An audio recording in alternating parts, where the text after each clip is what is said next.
Three, two, one. Hey everyone, and welcome to episode 22 of Popcorn Problems. My name is Elon Pressman, and I'm here with my very good friend and fellow co-host. Nicholas DePasco. Every week we'll make sure you're caught up with the biggest news and movies in Hollywood. This week, we're going to be reviewing Mercy, one of last weekend's biggest new releases. But before we get to that, what's poppin'? Where we run through the biggest movie stories of the week. So I think definitely the biggest thing that we're going to be talking about is going to be the Oscar noms. But before we get to that, I'm going to start with the box office. I do want to give a quick heads up that it's going to be quite sad this weekend, just because, and I'll get into why later. Uh, but essentially, there's a storm, and so a lot of people couldn't go to the movies. Oh yeah. Essentially, hmm so in first place, Mercy, the film we're reviewing, did open at number one, 11.2 domestic, 22.8 global, on a $60 million budget. Must be money laundering because he is sitting in a cuck chair for. I actually don't want to say that on the pod. Let's restart, please. No, say that. In second place, we have Avatar Fire and Ash. It's the first time after 5 weeks that it got dethroned from number one. It pulled in 7 million domestic, which brings it to a total of 1.378 global. How it's not at 1.5 yet is honestly really worrisome. I would be worried if I was Jimmy Cameron, and I'm not sure if we're going to be getting the fourth and the fifth. I would not be surprised if I any day now we hear that those are canceled. I don't know how accurate this is, just because I feel like I saw a tweet from the official Avatar 3 Twitter Mhm. account that said that we were gonna get Avatar 4, like officially confirmed. But I don't No, understand yeah, this like info we either. have, they have the release dates set. Like Avatar 4 is slated for 2029. Avatar 5 is slated hmm for 2031. Uh, Sure. and I know it's like James Cameron has said that they have filmed like a little bit before because there's gonna be a time skip in the next one. So they filmed the footage pre time skip. So some of 4 is shot. However, Yeah. it's not necessary. It's not really greenlit yet. Like they're not for sure. It's not guaranteed to happen yet. And it's been a while. It's been over a month, and we haven't gotten confirmation of 4 being greenlit. So How I did we have any sort of? I guess I feel like we got confirmation of 3 happening like soon well, after 2. 2 and 3 were in production together. Yeah, Like we knew 3 was exactly. gonna happen. Yeah, yeah, yeah. We didn't know what Yeah. the title was, but we just knew an Avatar 3 was coming out like hmm 2025. 2025. Yeah. So yeah, we'll see if fourth Avatar movie ends up getting greenlit in the coming months. We'll see.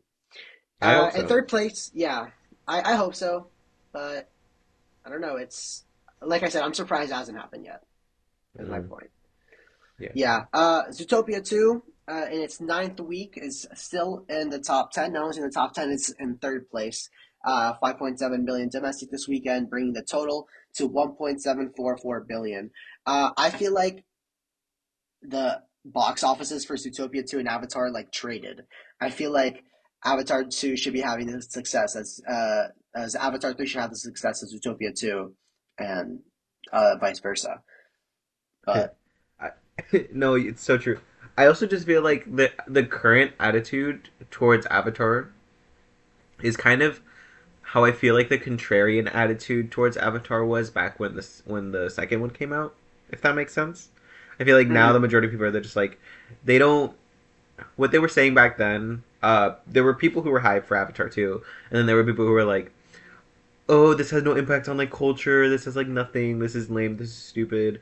I feel like people really felt this towards also when the Animal Kingdom theme park land happened for Avatar.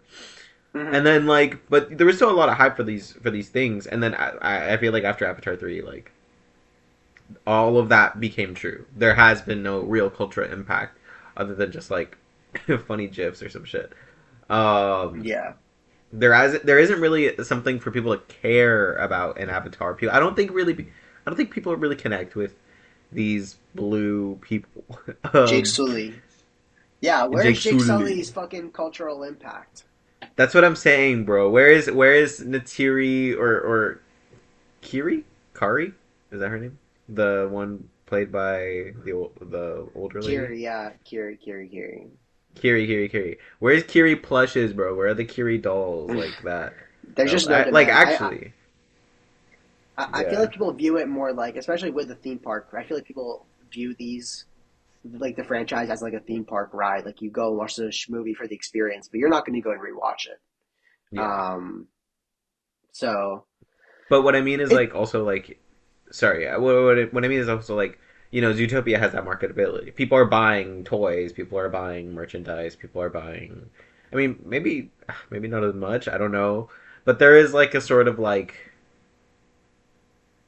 Pop Funko level to Zootopia that Avatar I yeah, feel like doesn't have yeah. And also, Zootopia 2 is being hard carried by China. For context, that too. domestically, it's only a 401.4 million, Hmm. um, and worldwide, it is at 1.744. So over 1.3 is coming worldwide. Majority of that coming from China.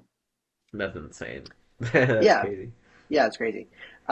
I am very sad to report that a number five is 28 years later, the Bone Temple. It's really sad. It fell 71%, only pulled in 3.6 million domestic, bringing the total of 40 to 46.1.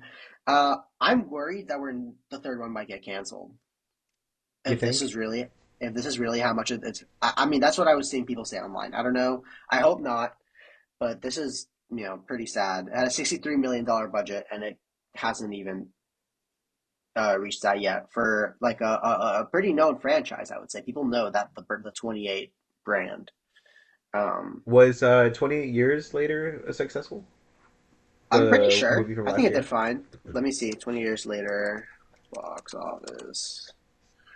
Yeah, 151.3. So I don't think it was amazing, but it definitely uh wasn't bad. I feel like I don't know. I just feel like also they had nothing. 28 years. Bone Temple had nothing going for it. Releasing on January, barely any promotion other than like scamp trailers here and there. Also like releasing. I feel like 28 years later and Bone Temple were almost promoted and released at the same time. I know they weren't, but I was seeing posters for both at the movie theater. And I Hmm. was genuinely confused as to like, wait, is this two movies? Is this one movie? What does this mean? And then like obviously time went by and I understood it. But I feel like because of that confusion and just like weird timing of releasing these movies, people just don't. People didn't have enough of time to really like forget or to not care and then be like, oh right, a new 28 years later movie. Like let's go watch Yeah, it. You know what I mean? Just like yeah. way They too didn't let soon. people crave it again. So Exactly. the good news is, if the third one does come out, is that it will come out in a while. So Yeah. people will definitely, if it does happen, hopefully have the craving for it. Mhm. So yeah, just regarding the snowstorm, I have some statistics on it. 37 states closed 400 plus theaters. Well, So it affected 37 states, leaving 400 plus theaters closed. So that's it for the box office. Let's move into some Oscar stuff. I'm kind of gonna talk about the big statistics, and then we'll go into the big five categories, which are the four acting and then Best Picture. And then we'll kind of give our thoughts on that. So, Sinners walked out with 16 Oscar nominations, which is an all-time record. Titanic, La La Land, and All insane. About Eve held a previous record of 14. It pretty much got every single major category, including Best Picture, Director, Original Screenplay, and then a bunch of acting nominations, which we'll go over later. Uh, One Battle After Another came in second with 13 nominations, which included Best Picture, Director, and as well a bunch of acting noms. Frankenstein, Marty Supreme, and Sentimental Value all got 9 nominations. Timothy Chalamet got his third Best Actor nom, and it also makes him the youngest actor since Marlon Brando to hit that milestone. Warner Bros. Altogether, across all its films, received 30 total nominations. Um, and as we talked about before, this was the first year of the best acting, the best casting category, which is the first time the Academy has done a new category since 2002. Uh, I would say the biggest snub in my eyes was Wicked for Good, getting zero nominations. A few other kind of snubs I want to mention is Paul Mescal for Best Supporting Actor for Hamnet. Um, who else would you say was snubbed this year?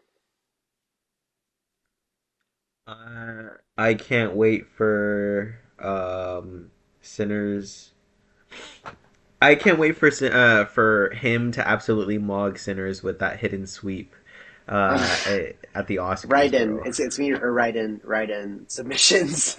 Yeah, exactly, exactly. It's gonna be a hidden sweep. It's gonna take all the nominations. Who got snubbed? I don't know. I'd say maybe companion. Oh, weapons is crazy. No, barely any weapons appears is insane. Yeah, no Best Um, Picture nom is devastating. yeah, I'd also just like I want to talk about real quickly the interesting inclusion of F1 in the Best Picture Yeah. category. Yeah, I'm sure I you're think happy about that. I think you really like the let's movie. save that for when we go over the Best Picture noms because I'm gonna list them Okay, out. you wanna talk? Okay, you wanna talk about that individually? Sure. But Yeah, yeah, yeah. what got snubbed? Yeah. Also, no Superman. I noticed. I was, which is, I mean, I'm not surprised, but it was still a little disappointing. I think visual Chainsaw effects. Man. They could have definitely given it visual effects. That wouldn't have hurt Exactly, and they anyone. didn't. Yeah, I don't know. Maybe even adapted screenplay. Who knows? Like Jurassic World Rebirth is a crazy pick. I would say. Exactly. Yeah. I also know Chainsaw Man. Really depressing. And I don't know anything other than that. I'm not really surprised that didn't become included. Eddington, I'm not really surprised. Uh, I don't know. That's pretty much Yeah, what. I guess also Dead Men Walking, Knives Out, I would say it was kind of snubbed. Oh, Didn't really true, get much true, true. attention. Is This Thing On, which we were just reviewed, I would say definitely could have gotten a screenplay nomination. Life of Chuck, no love. Um, yeah, it's sad. But with that being said, I'm just gonna start off with the best actor in a leading role. The five nominations that we got were Timothy Chalamet, Leonardo DiCaprio, Ethan Hawke, Michael B. Jordan, and Wagner Moura. This category is a little difficult because I am yet to see The Secret Agent and Blue Moon. So those are a blank spot in my brain. But from what I've seen so far, I would say it's a great year for Best Actor. Just I'm so gonna many great say performances. uh, an Ethan Hawke win in this year would be crazy. It's not gonna happen. It'd be cool though. I would like it. Um, I love Ethan uh, Hawke, and I'm looking forward to seeing Blue Moon. I heard yeah, he's so good in it's it. it's a great movie. You should. I really feel like you would like it. And but if I would have to put my money on anybody, it'd be Timothy. Just straight up. Yeah, I think I it could could be see his this year. being Timmy's year. I could see this being Timmy's year, or Yeah. I don't know, because also like Michael B. Jordan is so good, and so is Leo. Yeah, I could also see that it also being like a double performance. That could be an interesting Yeah, that would be a very interesting choice, which I wouldn't mind at all actually. yeah, Uh yeah. just cuz So like we'll I just see. feel like the conversation is so focused on Leo and Timothy that people kind of forget about the others. Yeah. Oh, Wagner Mora sweep, but you know, it'd be cool. Yeah, I'd like to see Michael B. Jordan. yeah. All right, so let's go to actor in a supporting role. We have Benicio del Toro, Jacob Elordi, Delroy Lindo, Sean Penn, and Stellan Skarsgård.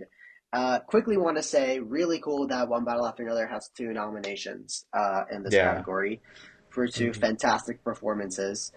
Stellan Skarsgård, I seen some conflict on whether his role could be considered supporting because I know he does have a lot of screen time. Um, he was great, and he did win. Was it the Golden Globe that he won? Yeah, it was the Golden Globe. And so I know he hasn't won an award yet, so he might get a career award. Um, people might just give it to him because he's been in the you know industry for so long. Yeah. Great performance. My personal pick, honestly, would have to be Sean Penn. I Yeah, think he same. was so good in that movie, and honestly, he's my favorite part of that film. He is so fucking funny, so funny. Yeah, no, as much as I love Stellan, definitely Sean Penn deserved more than anybody.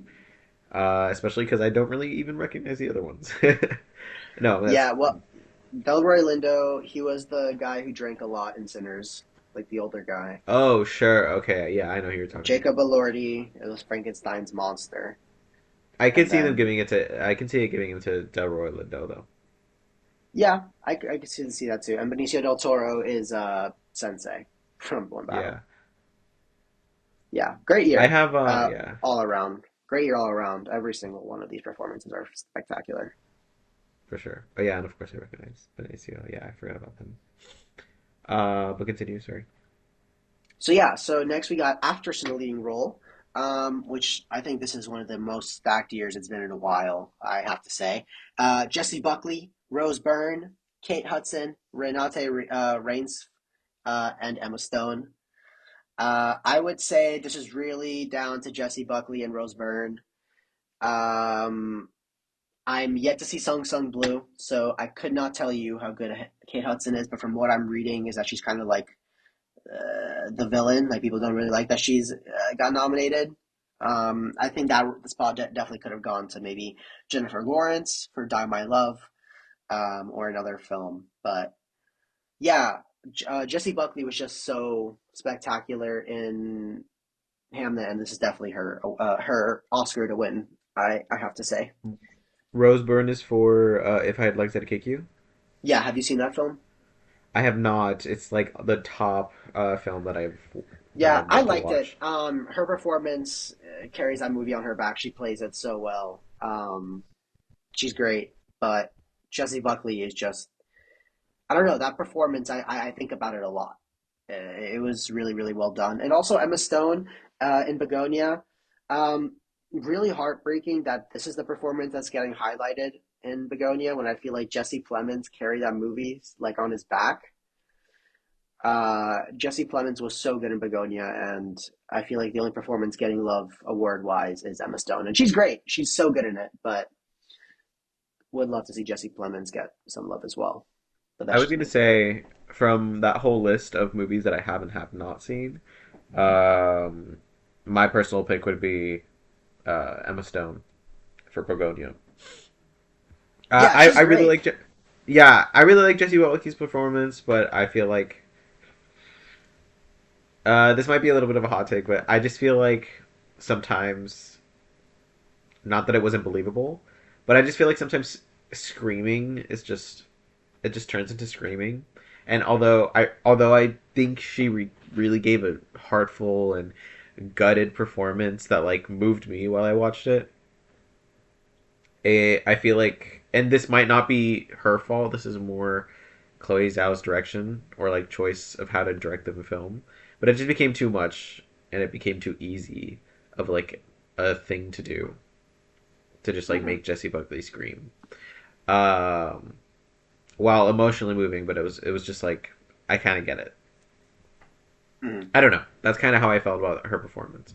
I thought it was really good though, regardless of the choice of it being too much in the film. I did think it was really good, but I just prefer Emma Stone's performance more over just because I think it's weird. It's something that we don't really see a lot of, and I do like the internal game that's played while watching Begonia of like, is it real? Is it not real? Um, and I think that's something kind of complex that not every actress can do. I do want to watch If I Had Legs That Kick You though, Hmm. because Rose Byrne is interesting to me. Yeah, I do want to say, what's it called? None of these performances are bad. They're all so good. Yeah, they're all insane. Okay. Actress in a supporting role. We have Elle Fanning, Inga Ib's daughter Lilias, Amy Madigan, Wonmi Musaku, and Tayana Taylor. For me, Who was Um, Elle Fanning? Like sentimental like value. oh, okay, sentimental value, and then the other ones. Can you say the films? Yeah, Inga is for sentimental value. She is the sister of the main character. Amy Madigan is for Oh, weapons. She played Aunt Gladys. One Mimusaku is for sinners, and Tana Taylor is from One Battle After Another.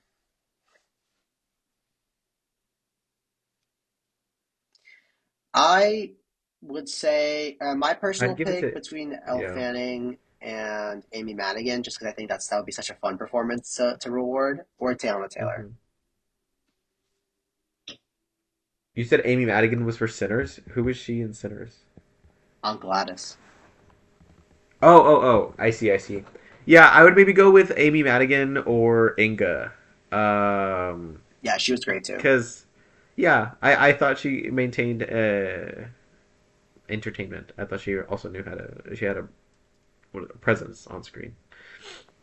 Yeah. So yeah, I really liked her. Um, Cool. So the last one we're going to talk about is Best Picture. I'm going to list the nominees and then we'll have our F1 discussion. So F1, Begonia, Frankenstein, Hamnet, Marty Supreme, One Battle After Another, The Secret Agent, Value, Sinners, and Train Dreams. So yeah, The Elephant in the Room, F1, definitely should not have been nominated for Best Picture. While I had a great time with it, it is not Best Picture, and is taking up the space of Weapons or and a bunch of other great movies. But in my mind, Weapons deserve that spot. Yeah. No doubt in my mind. Yeah, no, most definitely. I don't know. I saw that and I was like, really? What? What are we doing here? But you know what? It's the film that they chose to. Do I mind it necessarily being in there? Like, no. I think if it was a weaker year, then like putting a movie like F1 up there would be great. But we just had so many bangers. Yeah, Um, this was a great year. yeah, honestly, genuinely. So it kind of felt disgraceful. But what I will say is, I guess I wanted to ask you, Alon, Mm. what is a film? What's the film that you think will win? What's the film that you want to win, despite like anything, like if you had to pick? And what's a Like, what's my film? best picture? Pretty much. Yeah, and I guess Okay. essentially, yeah. And then also, what's a film that you would, I guess, replace for? But I think you might have already said that with Okay, Weapons so and that. yeah, so Weapons is my best picture of the year personally. So definitely take out F1 and put Weapons. Really? Or I mean, I've seen everything except Secret Agent and Train Dreams. Okay, I've watched like 5 minutes of Train Dreams and turned it off. I was bored, so I'm definitely gonna give it a full watch before the Oscars. But I would sure. maybe take out Train Dreams, but I would definitely put Weapons in there.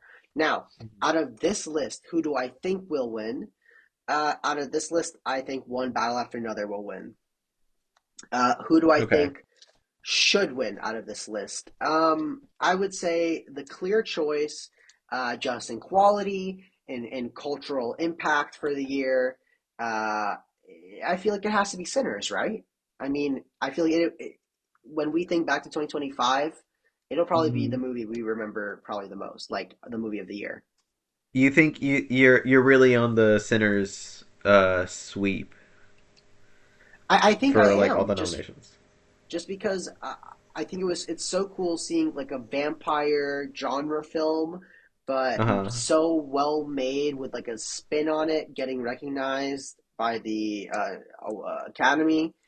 I don't know. I just think it's so cool. Do you think it's like I don't know. No, What's yours? Answer the question. well, okay. I'll answer the question. I just want to say this real quickly. I think the Sinners hype is a little overplayed. I think 16 or the most nominated film in all of Oscars history is crazy. I Mm-hmm. I think there are movies that have even come out this year that deserve a little bit more recognition in that like not that I don't know. I'm just not super Just say you're racist. I am racist. No, I'm kidding. No, I'm not. I am not racist. But But I don't know. No, no, no. Like, listen, I really love Sinners. I really think it's a spectacular film. I think it's an achievement. Ryan Coogler is an insane director. Everyone who acted in the film, everything about the film, I have nothing to complain about it. I just, Hmm. for me personally, there are films that are not even on these lists that have come out this year that I feel, I don't know, So it tell deserves us to be. what's Yeah, okay, what's something okay. that you want on there?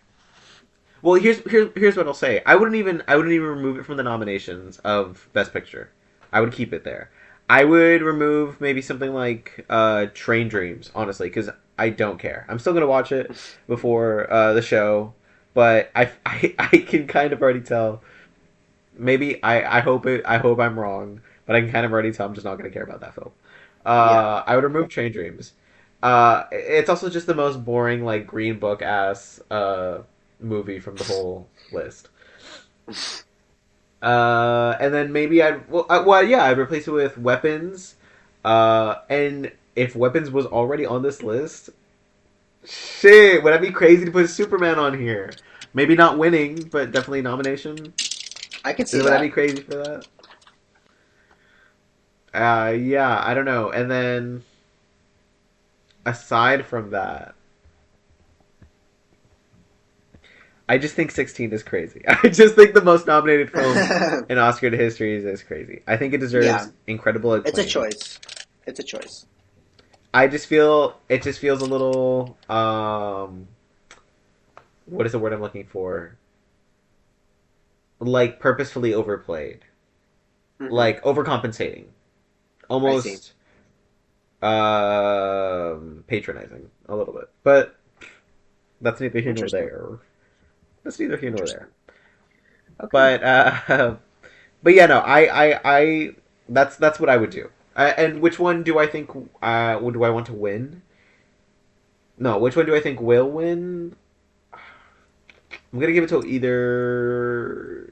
Yeah, most likely one battle after another. Which one do I want Yeah. to win? I want to watch Secret Agent. I have high hopes for that film, Yeah. I heard it's great. and yeah, I've heard it's great too. And I would say honestly, at this current state, either Marty Supreme or Sentimental Value. But I really don't have an issue with one battle after another winning. It is my Hmm. personal also film of the year on a critical basis. So Nice. yeah, Nice. Nice. yeah. Okay. So that's the end I hope you of can. I yeah. hope you guys can apologize me saying the N word for the past like 5 minutes. I know it's a joke. Sorry, Oh my goodness, you're so funny, Nicholas. bro. Shut I also just up. quickly want to mention, and this is, I think, a deeper conversation that we should have another time about the state of the DCU, but they tapped the writer of The Flash and Birds of Prey and a few other Oh movies yeah. to write The Brave and the Bold with Andy Muschietti Hmm. still attached to direct. Um, Listen, I after watching it, Welcome to Derry, I choose to believe that the issue is not Andy Muschietti with the Flash. I think it was the script. Um, but bringing the duo together is like just asking for bad, uh, asking for danger. So Hmm. hopefully, the Well, I mean, Andy yeah, we'll Muschietti just said that he might not come back for it. He might not be available because it Welcome to Dairy. So yeah, we'll I, see what happens we'll with see how that. that goes. Yeah, so I just wanted to mention that. Um, But Go ahead. sorry, did you no no no sorry, I don't know if you finished. No. I finished. Oh, yeah, I think bringing the writer for the Flash to begin with is just like a bad move. I know she wrote Birds of Prey and a slew of other films that I can't remember right now. Which I even like Birds of Prey and and those other films. But for a tentpole film to like the DC universe as Batman would be,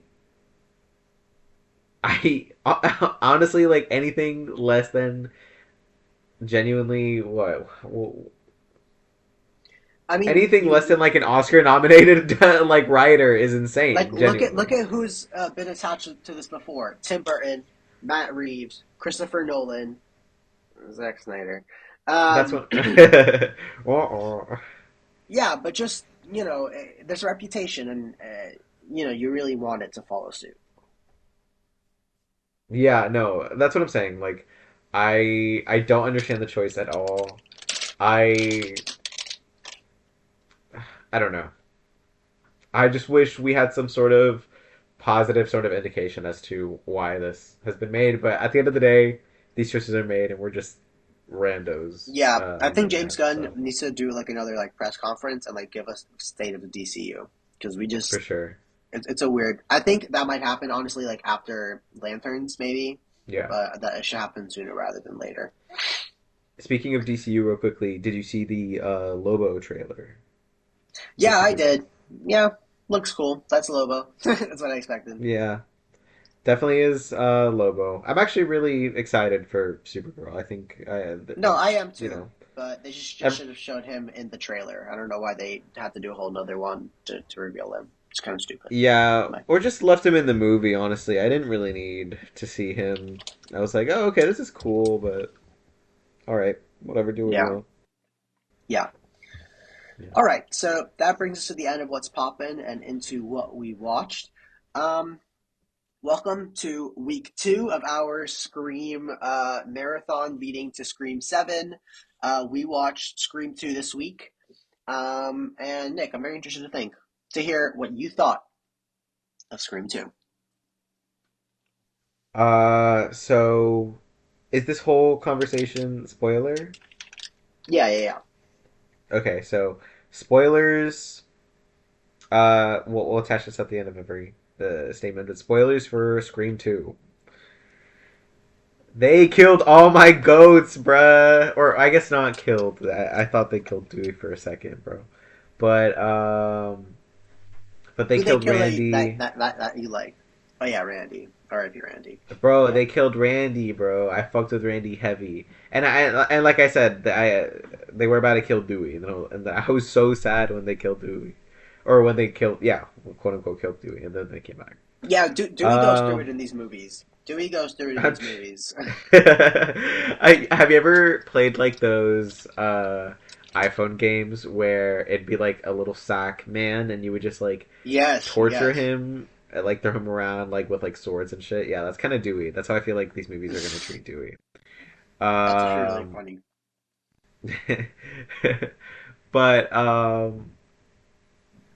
but yeah, I don't know. I liked Scream 2. I definitely like Scream 1 more. Yeah, Um, I feel there's like a weird energy to Scream 2 where they're maintaining this like self-referential way of being that the first one was being, but also like playing it up a lot more, but also trying to like convince you of like the realer stakes while raising those stakes. I don't know. It. I want to say it's a little undercooked. It's a little bit of a mess in terms yeah. of It did come out a year tone. after the original. They pumped it out. Yeah, I think that's crazy. I think that's insane.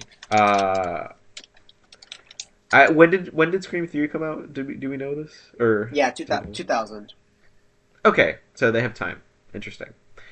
Um, but yeah, I don't know.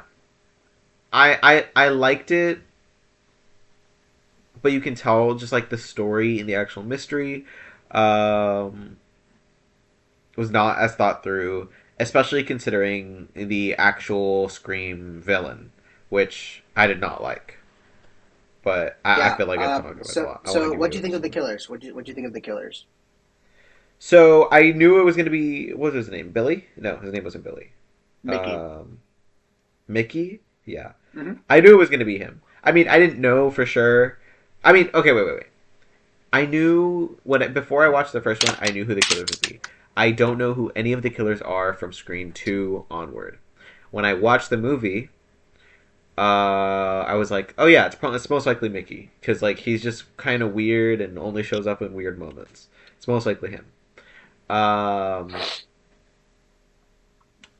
I wasn't really surprised, and I wasn't really astounded by his appearance either.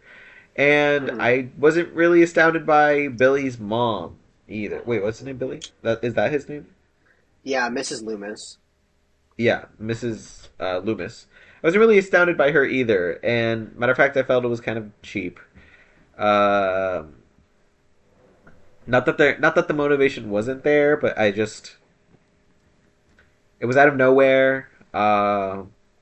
She was this completely unpresent person to the general plot of the film until the very end, until the twist, and I was just kind of very not really amazed by that. So yeah, I don't know. What did you think about it? Yeah. Um. So yeah, Trump 2. Lol. Scream 2 is my. I think it is my least favorite out of the franchise. Um. I definitely agree with your complaints about Billy's mom being a killer. I do think Mickey's fun, at least. Timothy Oliphant Sure. does give a fun performance, and Uh his huh. motive is interesting. The whole court case thing is interesting. But yeah, overall, it's not as good as the first one. I know that there was a lot of script changes mid filming, which is why the mystery isn't as thought through.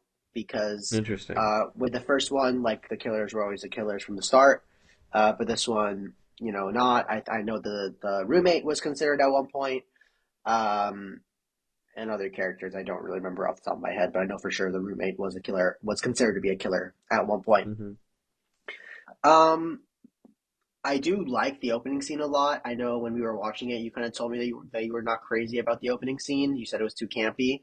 I just think it's fun. I think it's iconic, and it introduces the stab uh, idea, like the stab franchise of movie within a movie, which Mm-hmm. will return in other movies. Regarding Scream 3, that is another one that had a lot of production issues because of the Columbine shooting, actually. Mm-hmm. So that one is considered to be like the least violent because they turned down the violence for that one, and we'll get there when we talk about it next week. But yeah, I still I like all the Scream movies, and Scream 2 is still fun, but it's not my favorite by any means. Um, yeah, the next thing I want to talk about that I watched was the Skyscraper Live event that Netflix did, Oh, you which was watched that very live? I like would put it on, and then I would go and do something, and then kind of go check on him, see his progress, because I'm not gonna watch the guy climb for an hour and a half. But it was Sure. cool. The commentators were really annoying, but some of the camera shots were really really nice. And I think it's just a cool concept, and I like seeing Netflix get into the live event game. And they're Yeah. getting better and better with each one. I'm noticing. So Yeah, I'm this was a curious good to event, honestly. yeah, it was well made. Just the commentators were so fucking annoying, but they couldn't just have it and be in silence as he climbs for an hour and a half because that just people wouldn't Sure. watch that. I guess. Uh, Uh-huh. I don't know. It was a fun watch, and congrats to that guy. I mean, that could have gone south real quick, and it They didn't. could have So put good for green him. noise over the whole climb. Do you know what green noise is? Yeah, I do. Yeah, they could just put that over the whole climb and then have everybody chill. But yeah, it's a cool event. I wish I watched it live. I wasn't home. Um, he is like kind of insane. He's a little bit of a freak, isn't he? Well, I mean, to be doing that, yeah, you kind of have to, right? He climbs like mountains and shit, but he seems like a cool guy. I saw the selfie Yeah, that he took. He posted it on Instagram. The selfie he took, like at the yeah. top, that was pretty fucking cool. So, I mean, good for I him. saw like a I saw like a thing that was like he his brain produces like the less amount of like a fear chemical of like your Yeah, that natural makes fear sense. chemical. Yeah, that makes sense. Which is insane. That's he sounds like a fucking superhero, bro. He sounds like Yeah, fucking I mean, Batman. that's the closest thing you can get to like a real life superhero. No, genuinely. And he chooses to climb buildings, which I mean, honestly, kind of a vibe. I fuck with it. Yeah, A vibe. yeah, good for him. So yeah, I Good for wanted to him. mention that. Nick, do you have anything else that you wanted to talk about this week? Did I mention it? No, the only thing I would, I guess, recommend which I guess didn't it came out last week technically, but the ASAP Rocky uh, album "Don't Be Dumb" really is pretty good. I really I liked it a didn't even know lot. he dropped. That's interesting. Yeah, he dropped it. I want to say really early January. Like I want to say January 16th. I don't think that's true. I don't know, but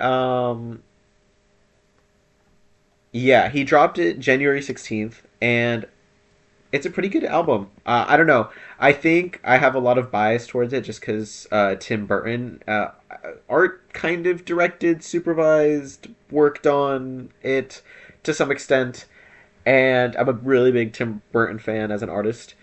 Um, so yeah, and also, but also, regardless of my own bias of that, the album in itself is really just good. It's a really fun album, but also it knows how to, I guess, not be afraid to be like classical with it, whether it Hmm. be like classical instruments with like jazz or like classical what is the word I'm looking for? Orchestra instruments, something like that. Which I just think is it's my favorite combination of music where it's like classical instruments and hip hop.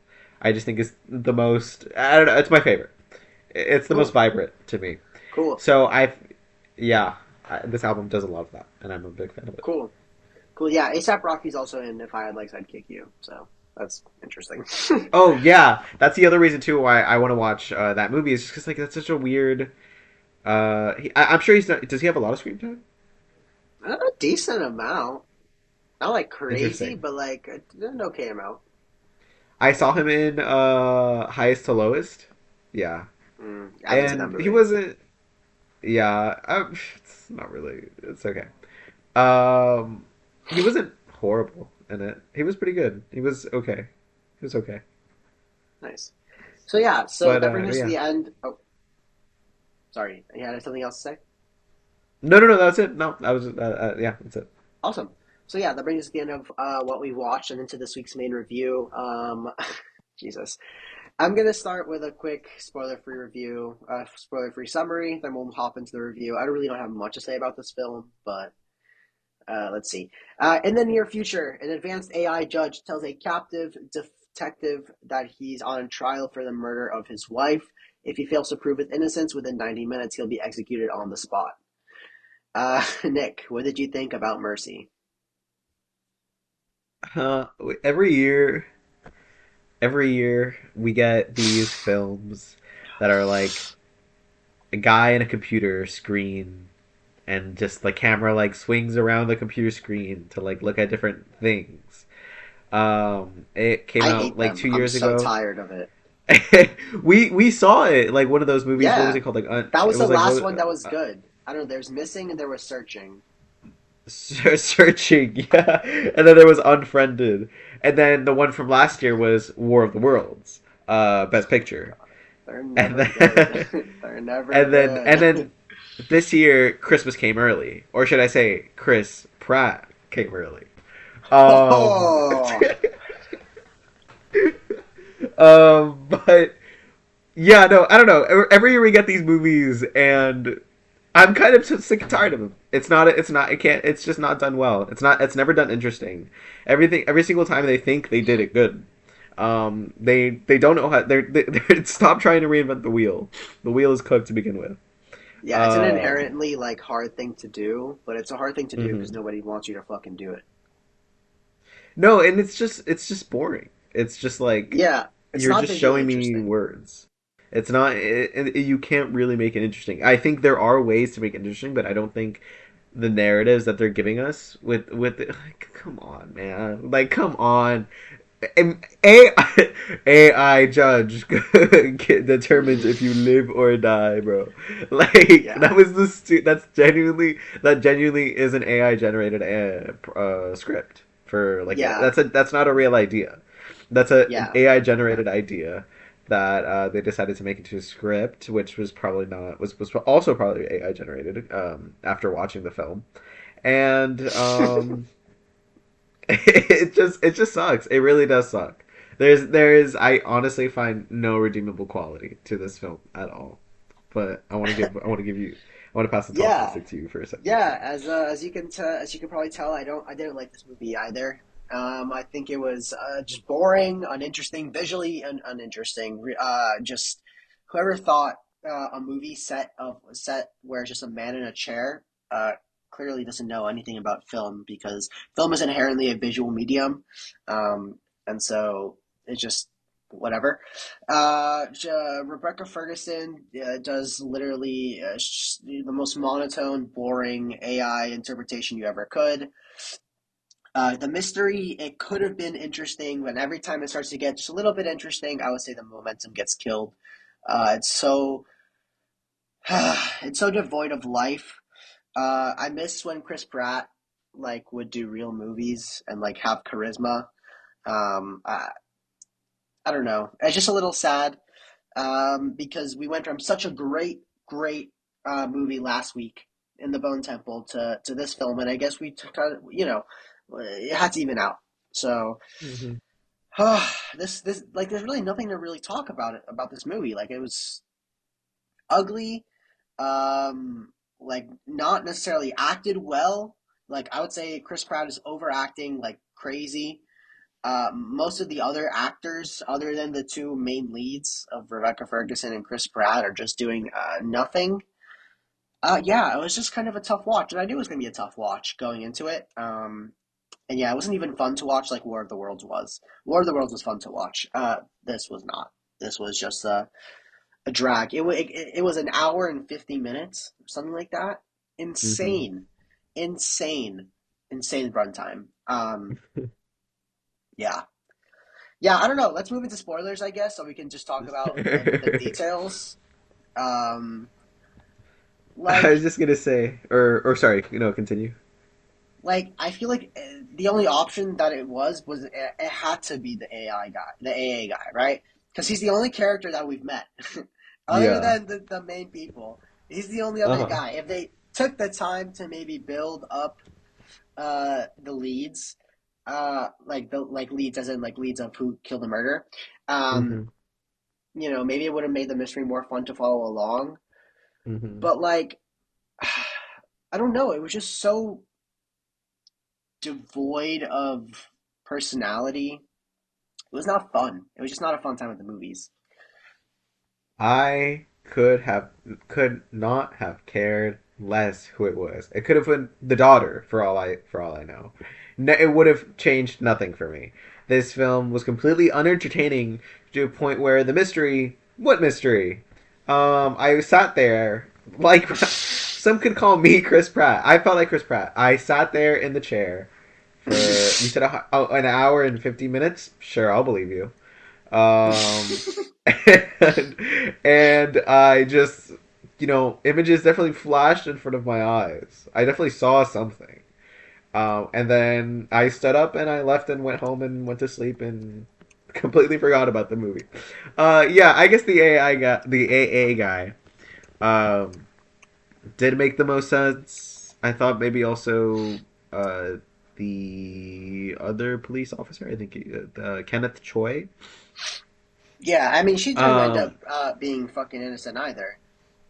Oh yeah, yeah. I see. I completely forgot that character existed. Like characters would just disappear for long periods of time, and then Hmm. just reappear and just conveniently always being free to talk. Uh, Immediately getting straight. Like I don't know. Just logistically, it was dumb. Like thinking about it, it gets Also, dumber and I dumber. I think what really pissed me off was the ending where the AI starts to glitch. I was like, okay, like Yeah, this is so yeah. Weirdly unserious. pro AI as well. Like I don't know if that's the message you want to be sending in a movie. I was just yeah, it was like I don't know. I think the way it treated AI in the film was just like not even to have a stance on it. Was more over just to like be like this is a thing. This is a thing that exists in our world and we're just using it now and this is the consequences of it. By the way, no repercussions at all for that guy being the creator of the AI machine. That was a big part of like the plot or whatever, like the creator of the AI judge is being judged himself and he's just like a dude. He's just like a regular. It has no imperative on the Well, script at all. he wasn't the creator. He was just a big like supporter of Oh, okay. What? Okay, whatever. That's what they said in the it. trailers. I don't remember. Um, but what now? But yeah, I don't know. It really did piss me off when the AI started glitching, and then like they he was like, "Oh, so you believe me now, or like you think I'm right, or you think whatever, you think I'm not guilty," and then she's I like, think, "No, yes, yes, no, or this, that, and the other," and I'm yeah, like, it was "Bro." just so but cliche and boring. It was so cliche. It was such a cop out. It stood for nothing. It meant nothing. It was the easiest way to get out of any sort of situation, and any sort of Yeah, an interesting message that this film wants to have because it clearly. I mean, I'm not gonna say they wanted to do anything interesting with this film because I don't think they did.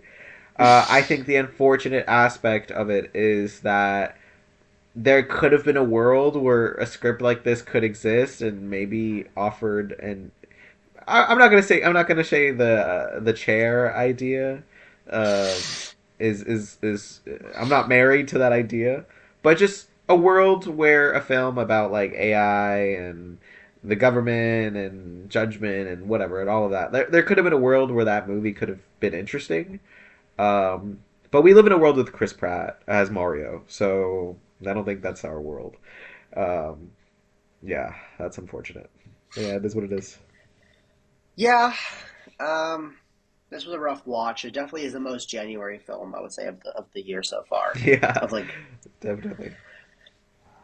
yeah, but I guess for what it's worth, it's like sandwiched between two great films of Bone Temple and then Send Help or next week, which I heard is Oh, I'm so fantastic. I've hyped. heard such great things. So yeah, I guess you can't win them all. So we needed one bad one for two pretty good ones. Sure. Yeah, Yeah, it's about that time. yeah. um, with that being said, that's it for episode 22 of Popcorn Problems. Thank you guys so much for joining us. If you made it this far, you are the real MVP. We'll be back next week breaking down the newest Sam Raimi flick, Send Help. In the meantime, you can hit us up on socials at Popcorn Problems Pod and let us know what you thought of Mercy. Don't forget to follow, rate us 5 stars on whatever platform you're using, and DM us your hottest takes and suggestions. We will see you next time. Peace. Have a good one.